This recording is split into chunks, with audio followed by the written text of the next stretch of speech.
শিল্পের যে কদর করাটা সেইটা যেই রকমভাবে আমরা চাচ্ছি সেই রকমভাবে না হওয়াটাই স্বাভাবিক। এটাকে আমি অস্বাভাবিকভাবে দেখছি না।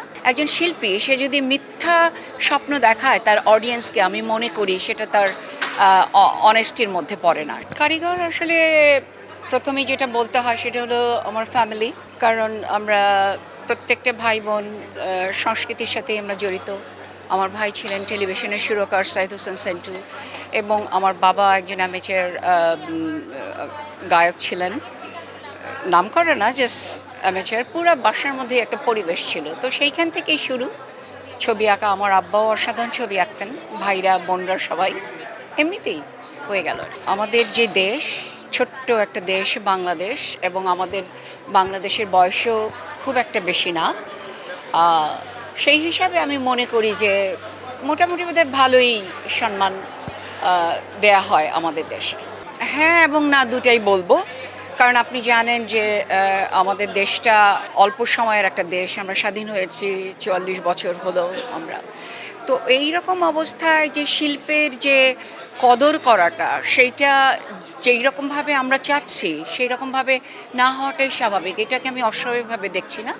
তবে আমি মনে করি যে সেই হিসাবে হয়তো যথেষ্ট ভালোই সম্মান আমার দেশে আমি পাচ্ছি। বাইরেও কাজ করছি, নিজের দেশেও করছি। বর্তমান ব্যস্ততাটা আমার বলতে পারেন শিল্পের মধ্যেই। তার পাশাপাশি শিল্পের বাইরে তো আসলে কিছু ভাবা যায় না। এবং এখানে বোধহয় একটু বলে রাখা ভালো দর্শকদের উদ্দেশ্যে যে আমি আসলে একটা সোনার বাংলার স্বপ্ন দেখি।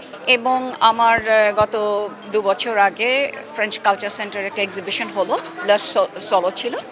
সেখানে আমি সোনার বাংলা শিরোনামে এক্সিবিশনটা ছিল, অনেকগুলা ভাগ ছিল সেখানে। গ্লোবাল ওয়ার্মিং নিয়ে ইনস্টলেশন ছিল, অনেক কিছুই ছিল।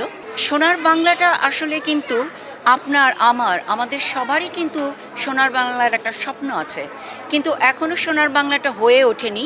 তবে আমরা অবশ্যই আশাবাদী। হলো না, তার কারণ একটা সোনার বাংলা হওয়ার জন্যে যেই রকম একটা লিডার আমাদের দরকার ছিল, এখনও তিনি এসে পৌঁছাননি আমার মনে হয়। আমি খুব সততার সাথে এই কথাটা বলতে চাচ্ছি, কারণ একজন শিল্পী সে যদি মিথ্যা স্বপ্ন দেখায় তার অডিয়েন্সকে, আমি মনে করি সেটা তার অনেস্টির মধ্যে পড়ে না। সেই জন্যই আমি এই কথাটা আর কি বলছি। তবে আমি আশাবাদী, অবশ্যই আমি আশাবাদী। কারণ আপনি দেখেন আমি যেই দেশে এখন থাকি আর কি, সেখানে একটা সিটিজেনশিপ আমার আছে। কানাডার কথা বলছি। কানাডার বয়স কত? ১০০-১৫০ বছর। আমেরিকার কথা ধরেন, আরও দেশের কথা বলেন, তো সেইখানে বাংলাদেশের বয়স বেশি হয়নি। আমি আশাবাদী আমরা হয়তো সে সময় বেঁচে থাকবো না, কিন্তু অবশ্যই সোনার বাংলা হয়ে উঠবে।